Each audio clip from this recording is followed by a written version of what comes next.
It was just the four of us, myself, my brother and my parents. Just typical childhood, really. I suppose at the time I thought I was just like everyone else. In hindsight, I think I was a bit quirky, but I remember kind of feeling kind of flat. And like then as I progressed through primary school, I had like physical signs of anxiety. I remember just shooting pains in my stomach, like, you know, I thought maybe it was my appendix, but there was no explanation for it. And I remember the pediatrician was like, oh, could it be anxiety? And we were like, no, like not at all. What could I be anxious about in 5th class? I was called to the school at some stage to say that there was a bit of bullying going on by exclusion. It was very subtle, you know, but we kind of thought we dealt with it at the time, and she got through that and she got through 6th class, no problem. And it was kind of then we thought we might send her to Crosshaven School because it was so much smaller. The transition from primary school to secondary school was harder for me than for other people because I went to primary school in Carrigaline, so I went with like minimal friends. On top of like the added academic pressures, I didn't really know how to balance that between making friends and doing schoolwork. It was about second year I noticed that she was very moody maybe and a bit cranky and wanted to be on her own sometimes. Junior, third year, she was still, you know, moody and cranky, but sure, I thought teenager. And I did feel alright, she was under a little bit of pressure doing her junior cert. It was just kind of that. It was made into more of a big deal than it is. And I suppose I kind of cracked. It took a year to like build up to that point. But I didn't know that it was building until like it was the last exam of my junior cert, and that was the first night that I self-harmed. I couldn't put the blame on any kind of aspect of my life, like, oh, maybe there's something at home, maybe there's something at school. I just know that something changed for me. Something had just kind of overshadowed kind of my mind, I suppose. I was now dreading going to soccer, something that I really loved at the time. The standard of my schoolwork fell. You know, I didn't like not doing well, but I just couldn't bring myself to put in the work. I didn't say it to anyone until kind of well into 4th year. And by then I'd kind of been feeling like this for roughly 2 years. She just burst into my room one night very upset and crying and said she didn't know how to live anymore. And I suppose that was a shock because I never heard anyone say words like that before.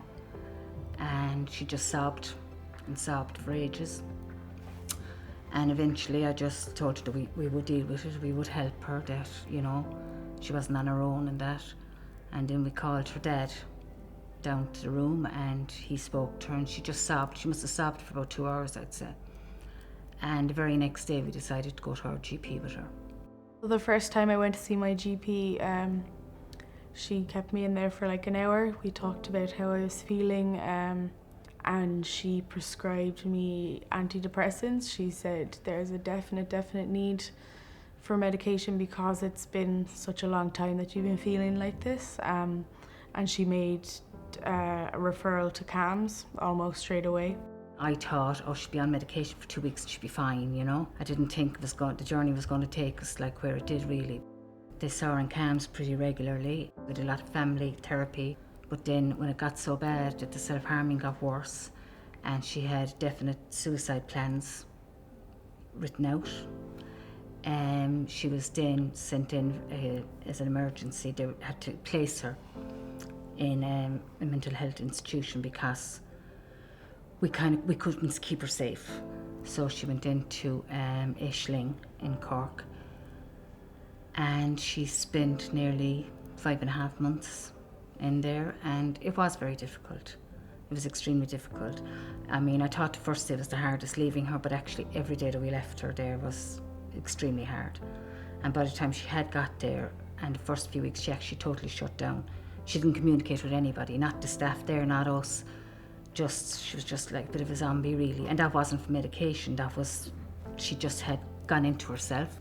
I was just kind of floating along, not functioning very well, not sleeping. You know, even like thinking of going for a shower would be like climbing Mount Everest. And I remember just like oftentimes just like being like in hysterics because I just couldn't bring myself to go for a shower. As a parent, it was awful to know that your child was broken and that you couldn't fix it, you know. The main thing for me with my hospital stay was the friends that I made in there, because I always kind of had difficulty connecting with people. It allowed me to become more open and stuff and just be more kind of upfront if I was having a bad day instead of just saying, no, I'm fine. We started a programme with Aware. They got in touch with us. I think CAMHS had actually put our names forward to them. From the very first moment we went in there, it was just very relaxed. It was very good, and they did teach us an awful lot about looking after ourselves, not blaming ourselves, because as a parent, and Rebecca hates me saying this, you always blame yourself. You think, what could I have changed? What could I have done better? It gave us an awful lot of hope. Actually, it actually did that, like, you know, that there is a future. And we kind of were getting to that stage anyway, but this really, it just did help. And the two ladies doing the course, Breed and Dee, were just fantastic and non-judgmental. Since I did my leaving cert to college now, I just finished my second year. It's been hectic, more external factors than like internal factors, but I suppose I kind of dealt with them a little bit better because of, you know, the support I got from CAMHS and from being in inpatient unit.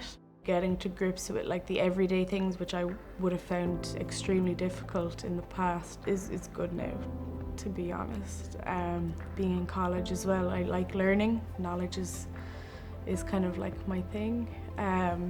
You know, some people want to travel. I just want to learn about everything. That's what I'm passionate about.